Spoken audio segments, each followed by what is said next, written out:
Hey guys, as you can see today we are in my studio and I want to talk a little bit more about the custom frame for the LV1. It's called the Holi.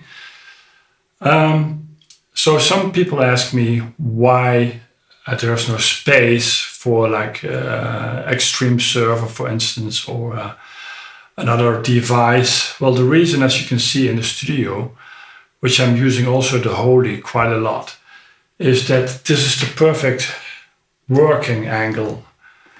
If you're gonna raise this another 2 units, you're gonna sit and mix like this. So now it's really easy to have your little keyboard at the bottom if you want to dial in some names or some patches or whatever. Put this aside and it's perfectly mixable with, for instance, Pro Tools, Logic, Reaper, any other program.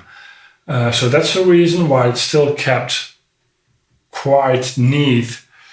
There's only 1 unit space for your computer, and I have a computer inside, a Mac Mini, and a switch.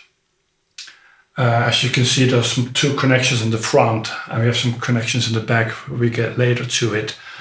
But anyway, this is nice, easy to handle. The other thing is that if you have a server right here, it makes a lot of noise. So in my studio, I want to have a quiet environment to concentrate on my mix. Also, if you're in a theater and you're doing a corporate event, you want to have a quiet, you don't want to have a lot of noise in your ears all day long mixing. So you can easily put your server underneath the table or somewhere else, put it far away. For now, I have my server in another room running on my LV1. So I can, patch my LV1 into Pro Tools and different way around. If I need Pro Tools, I go here on my screen. I have a lot of plugins there. I can, communicate with my LV1. So it's one system, and it's quiet. Believe me, it's really enjoyable not to have a lot of stuff making a lot of noise all day long, like bzzz. You can also see my speaker setup. I have 2 small KS speakers, C5 powered as a near fill reference speaker. And so the bigger speakers, one there, are the CPS 14 from KS. It contains a lot of speakers, and I'm gonna explain it later in this video, what I'm using for my mixes and also preparing my live shows in the studio. So let's talk about my live rig, what I'm using on stage and front of house. So I have the Holi custom-made frame and case for the LV1 system, which contains the fit controller, a hands-free touchscreen, a Mac Mini inside, and a switch inside. Then at front of house I have the iOS XL from DigiGrid for all my inputs, outputs, and my headphone outputs. The main thing I'm using on stage is the DS Pro 4000 for all my inputs and outputs. So it has 32 inputs, 16 outputs, 8 AES outputs and inputs, and 2 additional headphone outputs.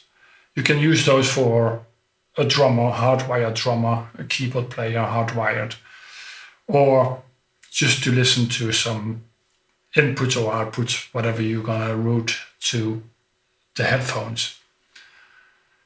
But what I normally do if there's a festival and there's a festival patch, I have the possibility to use the MGB, which is the BNC MADI, input and output, So if there's a festival patch, I can patch this to a digital rack, for instance, and stream all my audio inputs and outputs in the LV1 just by simply patching.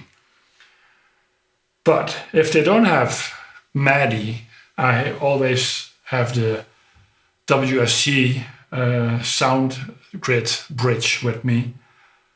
For instance, if there is a Yamaha available, I can use the festival patch, use my bridge, and use the Dante inputs for all my inputs and outputs. Further, I have another switch in my rack, which contains 16 connections for all of this and some extra if needed.